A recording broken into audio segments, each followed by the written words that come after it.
자, 이제 3교시 이어서 함께 공부해 보도록 하겠습니다. 제가 이제 지난 시간, 또 첫째 시간하고 둘째 시간에도 계속, 사회복지, 사회체계의 변화를 자주 이야기를 하고, 사회체계가 변화되면서 발생되는 다양한 사회 문제에 대해서 말씀을 좀 드리고 있는데요. 갑자기 좀 궁금해지실 것 같아요. 저도 그렇고요. 왜냐면, 제안서를 내라고 하는데, 제안서 공부하면서, 프로포잘 공부하면서 왜 갑자기 사회복지 체계에 대한 부분, 또 그럼으로 인해서 발생되는 사회 문제, 그것도 뭐 정치가 어떻고 사회가 어떻고 뭐 경제적인 부분이 어떻고 이런 걸 따져가면서 이런 문제가 생긴다는 거 우리도 다 알고 있는데 이 얘기를 왜 하느냐라고 좀 궁금해 하실 것 같은데요. 제가 이제 첫 시간에도 잠깐 말씀을 드렸던 것처럼 그 제안서를 만들고 하는 이유는 이제 우리가 새롭게 생기는 사회 문제에 대해서 대응하기 위해서 어떤 사회복지 프로그램들을 만드는 거고, 만드는 어떤 시각들을 가져야 된다라고 하는 거고, 이 사회복지 프로그램들을 사회가 요구하는, 또 우리가 만나게 될 다양한 클라이언트 대상들이 요구하는 눈높이에서 맞추려고 그러면, 우리가 가장 사회복지사 여러분들이 기본적으로 사회 문제의 흐름, 우리를 둘러싸고 있는 우리 환경의 변화에 대해서, 즉, 그 사회 체계의 변화에 대해서 민감하게 반응을 해야 된다. 또 예민성 또는 감수성들을 늘 유지하고 있어야 된다라고 하는 것들을 주장을 드리는 겁니다. 그렇게 사회 변화의 흐름에 민감할 수 있어야 되고, 반응할 수 있어야 되고, 그런 반응하는 문제에 대해서, 어떤 대안적인 어떤 프로그램들을 작성을 할 수 있어야, 그것이 우리가 만나는 클라이언트 대상들의 눈높이에 맞는, 즉 클라이언트의 욕구를 이해하기 위한 어떤 가장 기본적인 시작이 바로 이러한 사회 체계의 변화에 의해서 생기는 사회 문제의 양상들을 이해하는 것에서부터 시작을 한다라고 하는 것들을 다시 한번 말씀을 좀 드립니다. 그래서 이러한 사회복지 프로그램들을 개발하고 운영하기 위해서의 앞으로의 미래 사회에서의 방향성 또는 지향성들을 알기 위해서는 바로 지금 공부하고 있는 이런 부분들을 우리가 충분히 이해할 수 있어야 된다라고 하는 거죠. 그래서 이러한 큰 틀에서의 사회 변화의 흐름을 이해하고, 예를 들어서 우리가 생애 주기별로 뭐 영유아기, 학령기, 청소년기, 장년기, 노년기를 이제 공부를 해당되는 어떤 사회복지 기관이나 어떤 그런 업무를 담당하시게 될 건데요. 그러한 이런 전체적인 어떤 사회 변화의 흐름들을 이해를 하시고 해당되는 클라이언트 대상 계층의 어떤 문제점들을 좀 더 세밀하게 공부하셔서 그분들이 왜 이 문제가 생길 수밖에 없었는지, 이 문제를 가질 수밖에 없게 되었는지, 그 다음에 현재 발생되고 있는 문제의 근본적인 원인이 어디에 있는지, 그리고 이 문제를 해결하기 위한 우리가 프로그램들을 기획하고 만들어내고자 할 때 그 대상들의 눈높이를 맞춰서 클라이언트의 욕구의 수준에 맞는 어떤 프로그램들을, 그리고 그 프로그램의 최종 목적과 목표가 클라이언트의 삶의 질을 높이고 그들이 스스로 지역사회 내에서 건강한 삶을 유지할 수 있도록, 웰비잉 할 수 있도록 만드는 어떤 목표를 가져야 되는 거죠. 그래서 그러한 가장 바닥에서부터의 시작이 우리 사회의 변화들을 이해하는 거죠. 그리고 이러한 현대사회에서의 변화 문제를 과거에서부터 쭉 변화되어 오는 것들을 한번 보게 되면 앞으로 우리가 미래 사회가 어떻게 변화될까에 대한 어떤 잠정적인 예상을 해볼 수가 있게 되는 거죠. 그래서 그러한 발생될 거라 예상되는 문제에 대한 선제적인 어떤 사회복지 프로그램들을 만들 수 있는 어떤 그런 방향성들을 다시 한번 확인해 보고자 이런 공부를 하고 있는 겁니다. 그래서 사회 체계의 변화가 어떻게 변화되고 있는 건지를 보는 건데요. 이제 세 번째 시간은 환경과 자원에 관한 부분에서 함께 시작해 보도록 하겠습니다. 특히나 이제 요즘 이제 우리 사회에서도 환경에 관한 문제 또는 자원에 관한 문제가 아주 심각하게 느낄 수 있죠. 얼마 전에 우리나라에 요소수 사건이 있었죠. 아마 지금도 여러분들 매스컴을 통해서도 그렇고 이제 조금 매스컴에서는 좀 들어갔습니다만 제 주변에 어떤 운수 사업이나 아니면 장비를 가지고 일을 하시는 분들은 굉장히 아직도 요소수가 좀 넉넉하게 전에처럼 여유롭게 구하지를 못하셔서 그 요소수의 문제를 찾는 분들도 아직도 계시기도 하고요. 또 우리나라의 어떤 전력 문제, 석탄 발전에 관한 문제, 또 우리 심각한 정권이 들어서면서 원자력 발전 짓고 있던 것들을 중단하다 보니까 또 다른 여러 가지 사회 문제들이 있었죠. 지역별로 울진이라든가 이런 그 동해안 쪽에 원자력 발전을 하는 지역 사회의 어떤 큰 문제로도 발생을 했던 것들을 기억을 하실 겁니다. 그리고 환경에 관한 문제에서 우리나라 특히나 이 충남은 석탄 화력 발전소가 전국에서 가장 많이 있죠. 그러다 보니까 미세먼지가 발생을 했을 때 중국에서 들어오는 것들뿐만 아니라 지역 내에서 석탄 화력 발전소에서 발생되는 다양한 어떤 그 미세먼지 환경의 문제로 인해서 특히나 충남 지역이 환경 문제에 민감할 수밖에 없는 어떤 그런 사회적이고 또 지역적인 어떤 문제까지도 현실에서 겪고 있는 문제입니다. 그리고 지구 온난화로 인해서 굉장히 다양한 어떤 사회 변화를 겪고 있죠. 이전에는 뭐 동남아에서 수입해왔던 열대 과일들이 이제 우리나라 제주도에서 바나나도 키우고요.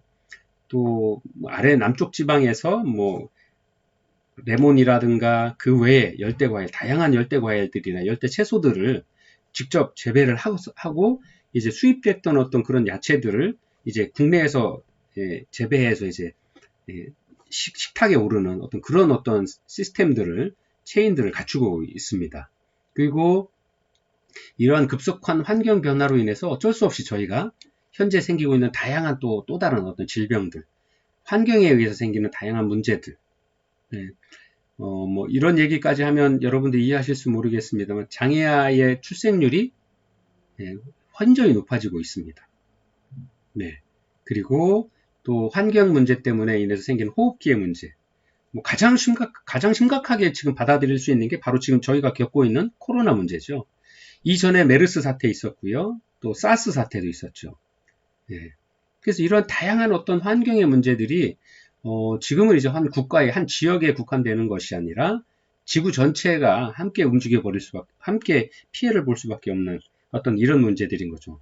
이전에는 뭐 화산이 폭발했다라거나 아니면 뭐 해일이 생겨서 바다에서 생긴 거대한 폭풍이나 태풍으로 인해서 바닷가 지역이 피해를 입는 어떤 이 정도의 어떤 피해를 환경적인 어떤 재앙들을 예상을 했다라 그러면 지금은 이제 그렇지 않고 뭐 바이러스에 새롭게 발생되는 환경 문제로 인해서 발생되는 바이러스라든가 아니면 북극이나 남극의 그 빙하가 녹아서 해수면이 높아지고 해수면이 높아져서 이전보다는 뜨거운 뭐 수증기 발생률이 많아서 태풍과 만나서 회오리가 생기고 또 태풍의 발생량도 많아지고 또 태풍이 가지고 있는 수분량이 많아서 한 지역에 집중적인 폭우를 내려서 이전에는 뭐 1년에 1000mm씩 오던 비가 하룻밤 만에 뭐 몇백 mm씩 하루 2, 3일 사이에 한 지역에 1년 내릴 비가 한 번에 내린다든가 해서 엄청난 피해를 주고 있죠.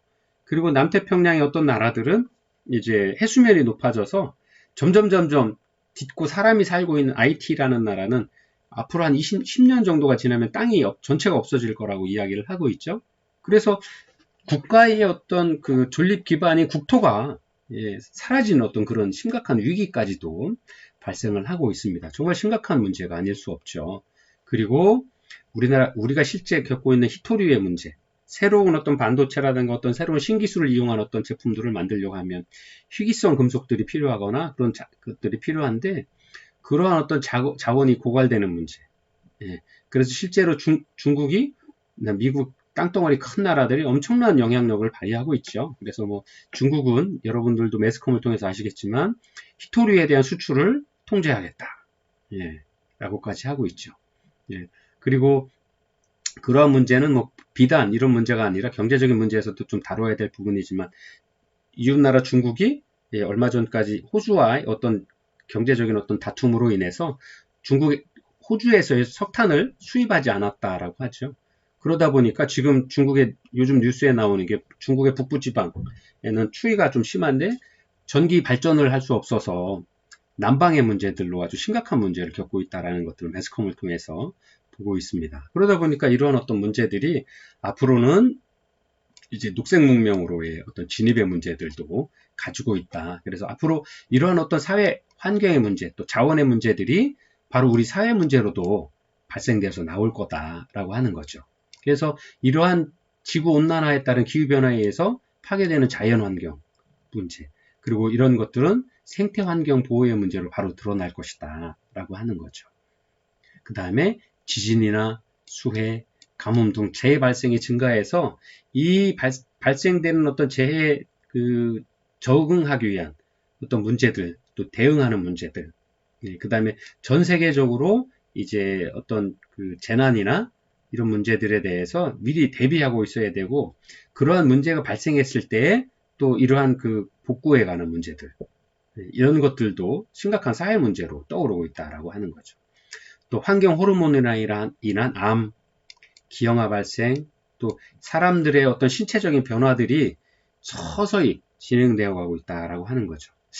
저도 이제 심각하게 느끼는 것 중에 하나가, 저는 이제 취미로 바다를 들어가고 있으니까, 저희가 동남아에 가서 또는 태평양 한가운데 하와이나 괌이나 사이판, 팔라우 같은 이런 곳에서 볼 수 있었던 다양한 수중 생물들이 이제 우리나라에서도 동해나 제주도에 가시면 흔하게 볼 수 있습니다. 가장 쉽게 말씀드릴 수 있는 게, 이거가 디즈니에서 나왔던 니모를 찾아서 그 니모 흰동가리 물고기 있죠. 그게 전에는 동남아나 아니면 태평양에 가서 볼 수 있었던 물고기들이었거든요. 그리고 거기 함께 니모가 살고 있는 말미잘이라든가 해초 생물들이 지금 이제 제주도에 서귀포의 범섬이나 밤섬에도 들어가시면 보실 수 있습니다. 그리고 형형색색의 물고기들, 우리나라의 한랭 차가운 물이 다니는 곳에서는 그런 물고기, 형형색색의 다양한 물고기들이 보일 수 없었거든요. 근데 지금은 굉장히 7가지 무지개 색의 물고기들을 물속에 가시면 보실 수 있습니다. 그리고 독성을 가지고 있는 문어라든가 아니면 라이언피쉬라고 하는 커다란 지느러미를 가진 고기들은 지느러미 끝에 침이 있어서 독성을 가지고 있는데, 그러한 물고기들이 지금 심심치 않게 우리나라에서도 제주도나 남해, 그다음에 이쪽 동해안의 일부 지역에서도 쉽게 발견되고 있습니다. 그래서 이런 것들이 점점 좀 바뀌어 나왔다는 건 우리 사회에 대한민국을 둘러싸고 있는 환경이 변하고 있는 거고요.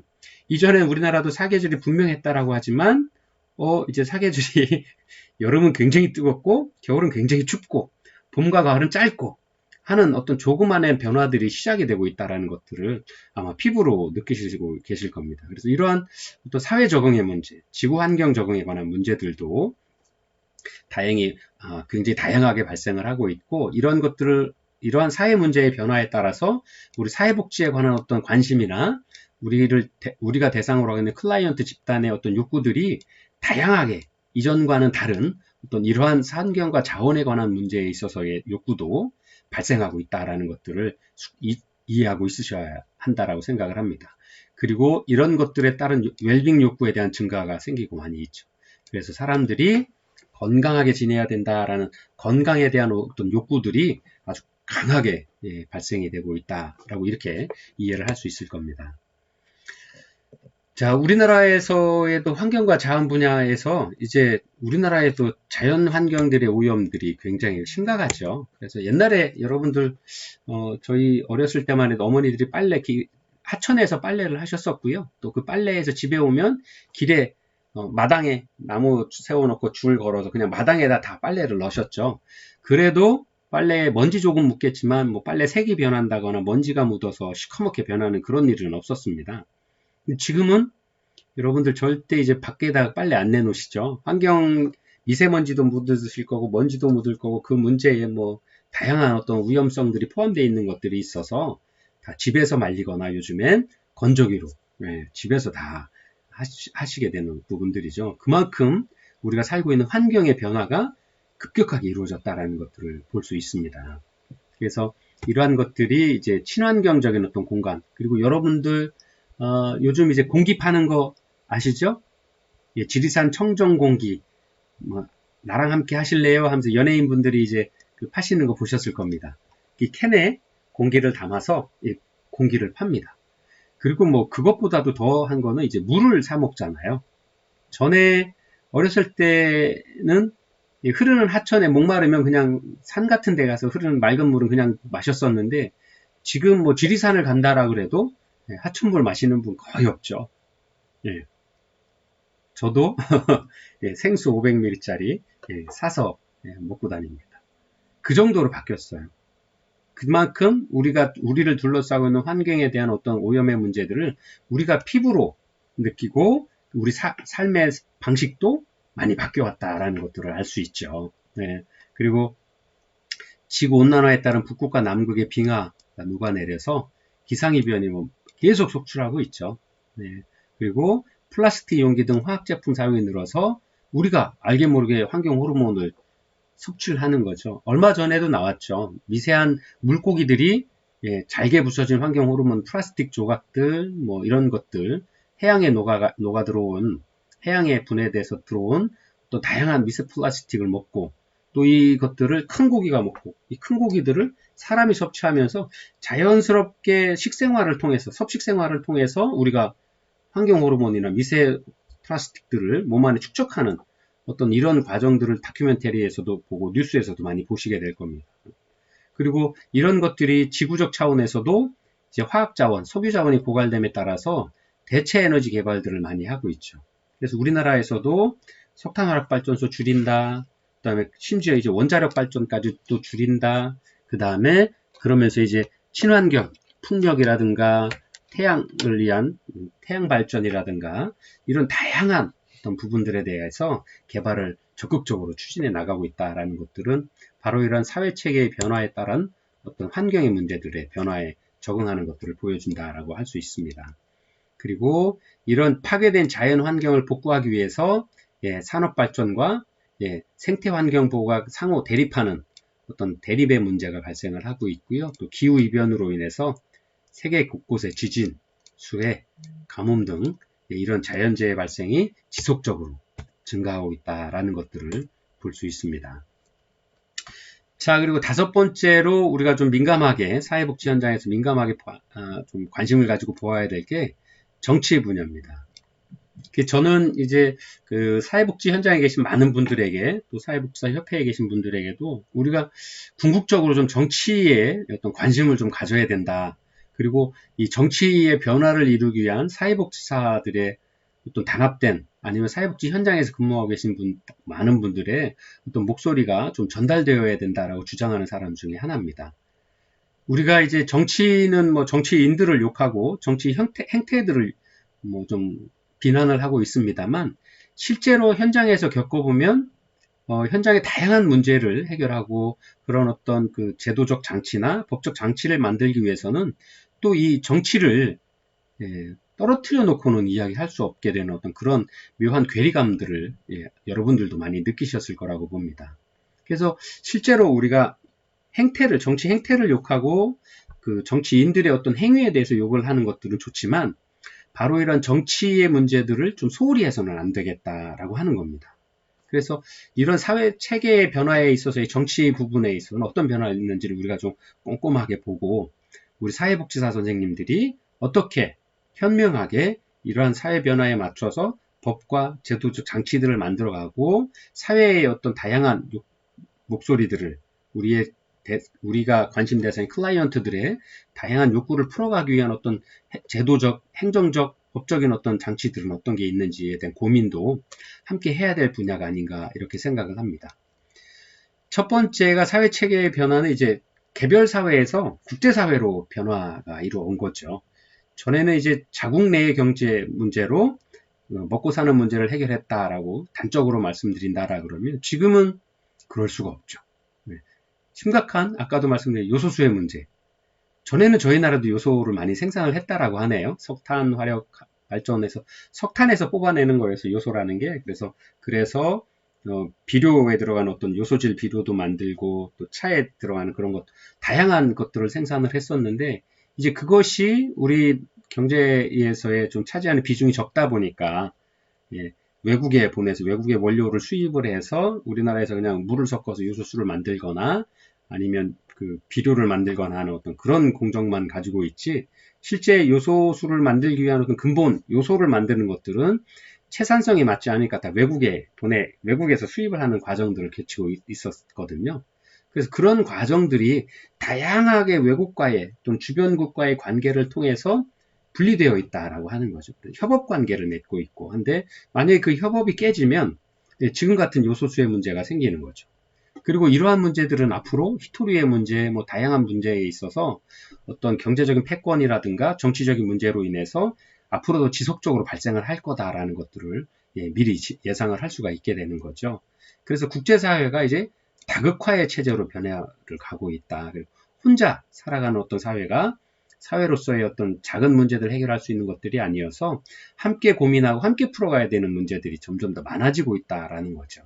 특히나 이제 중국이 부상하는 문제, 또 EU가 확대돼서 EU라는 그 거대한 유럽 시장이 단일 체계로 변화되는 어떤 것들은 20세기 들어서 21세기 들어서 큰 경제적인 정치적인 어떤 변화의 한 자리를 차지하고 있습니다. 그리고 이러한 시민사회의 성숙의 문제입니다. 그래서 정치적으로 또 행정 과정에 많은 시민들이, 국민들이 참여하는 것들이 늘어나고 있고요.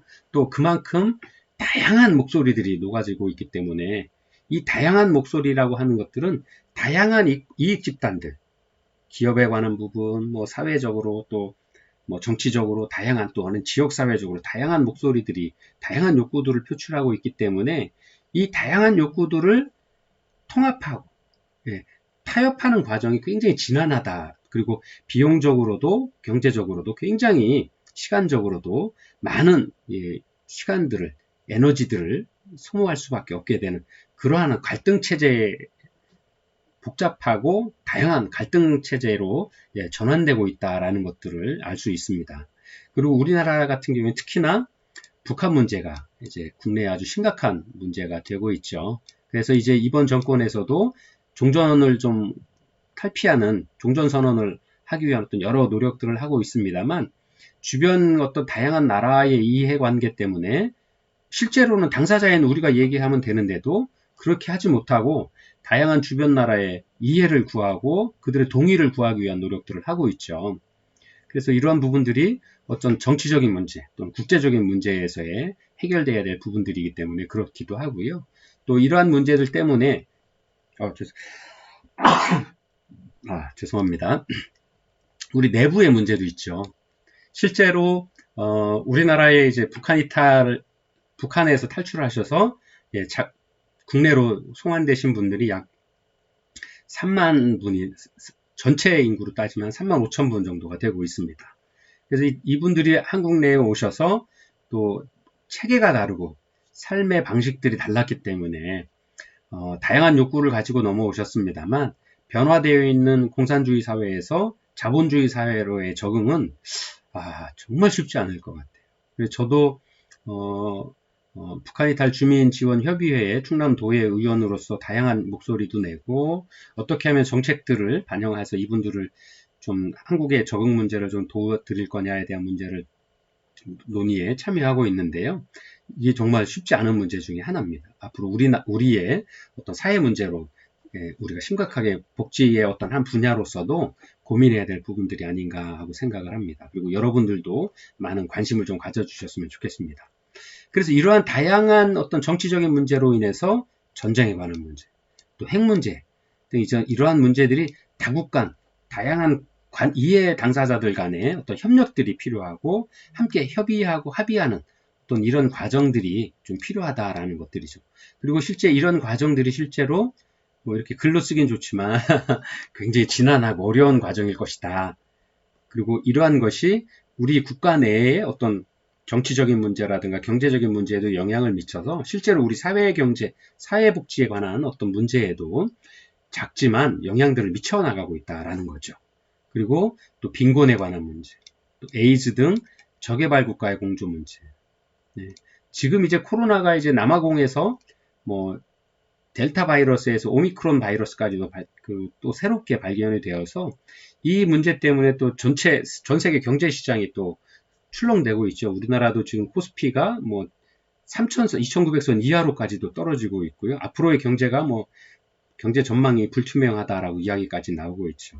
이러한 어떤 작은 영향들이 실제로 따져보면 국제적인 문제로 번지고 이 국제적인 문제가 다시 우리나라 국내의 문제로 번져서 또 이 국내의 문제가 우리 사회복지에도 영향을 미칠 수밖에 없게 되는 거죠. 왜냐하면 많은 국민들의 어떤 생활 수준이 아니면 생활 환경이 어려워지다 보니까 사회복지에 대한 관심이 줄어들거나 어떤 재정 지원이 줄어들어서 어떤 프로그램들이나 어떤 진행되고자 하는 어떤 계획했던 일들에 영향을 미치는 어떤 이런 순환적인 어떤 구조들을 가지게 되는 겁니다.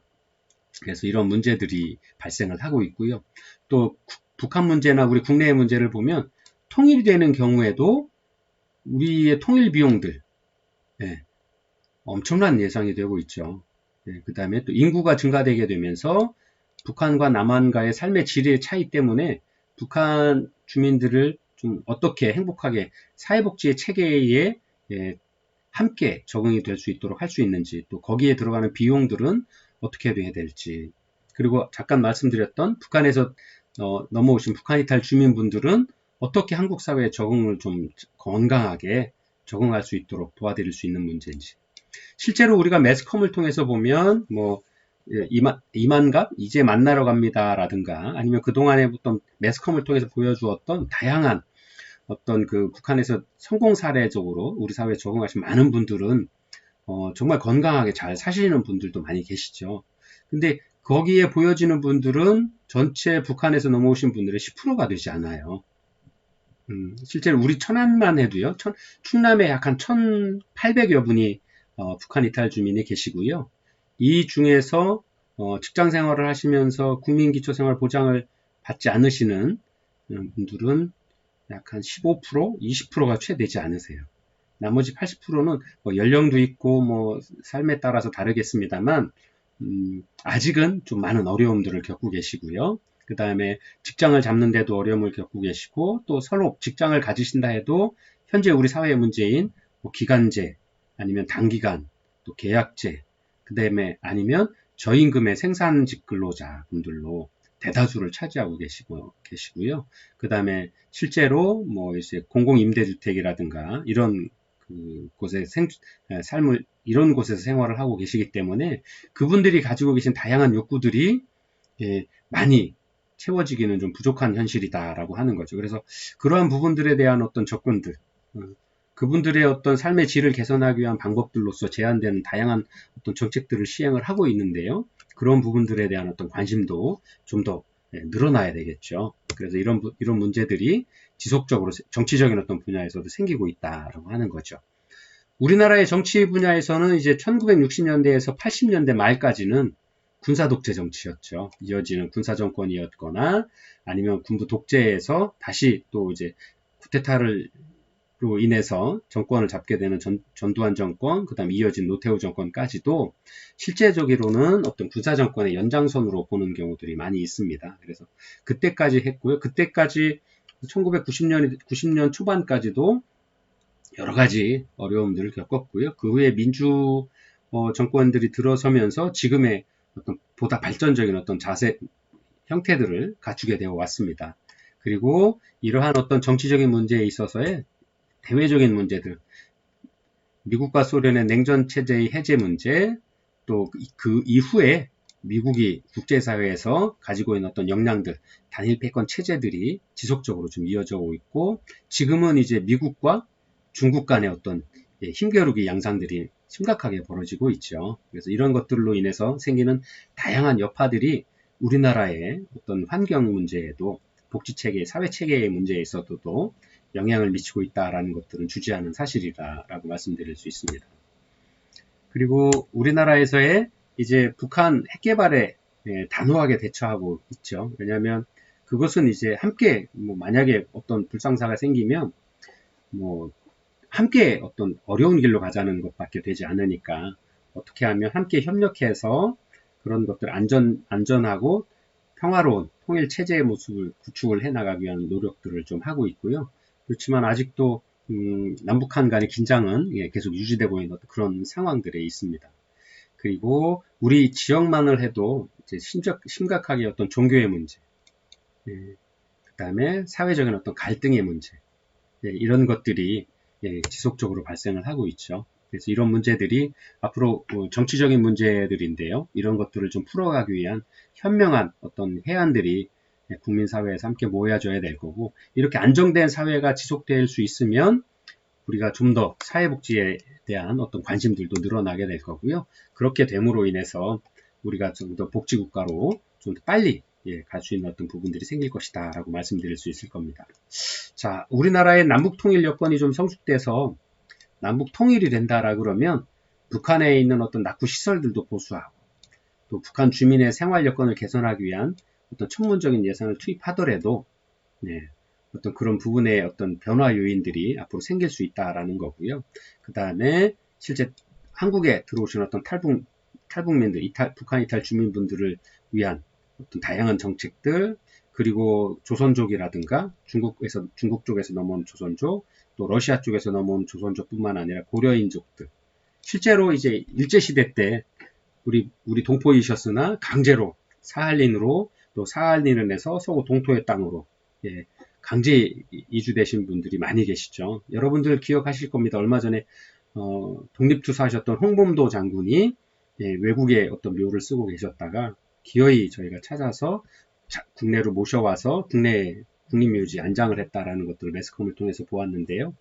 이때 이러한 어려움들을 독립을 위해서 노력을 하셨던 많은 분들이 이제 억지로 자의와는 상관없이 일본인들의 만행에 의해서 강제 이주돼서 그 어려운 동토에서 살고 계셨던 분들이거든요. 그래서 이분들 중에서 이제 여생을 한국에 와서 보내고자 하시는 많은 고려인 분들은 한국에 모셔오고 있습니다. 그래서 이분들이 이제 입국이 늘어나고 있고요. 이분들이 이제 건강하게 탈북민뿐만 아니라 조선족 또는 고려인 분들이 건강하게 국내에 적응하고 이분들에 대한 어떤 처우 개선 문제들이 앞으로 이제 조금 더 우리 사회복지 체계 현장에서 관심을 가지고 관심을 기울여서 해결해야 될 문제가 아닌가 이렇게 생각을 합니다. 자, 이렇게 해서 이제 우리가 공부하고자 하는 사회복지 체계와 그 체계의 변화에 따른 또 사회 문제들의 양상에 대해서 공부를 해보았습니다. 그래서 다음 시간에는요, 이러한 어떤 체계 변화에 대한 저희가 공부를 했으면 앞으로 그러면 우리가 이러한 사회 문제를 대응하기 위한 프로그램들을 개발을 어떻게 해야 되는지, 그리고 이 프로그램들을 제안을 해야 되는데 재정지원처에 그 재정지원처의 특성은 어떤 건지 함께 공부해 보면서 마무리하도록 하겠습니다. 다음 주에 건강한 모습으로 뵐게요.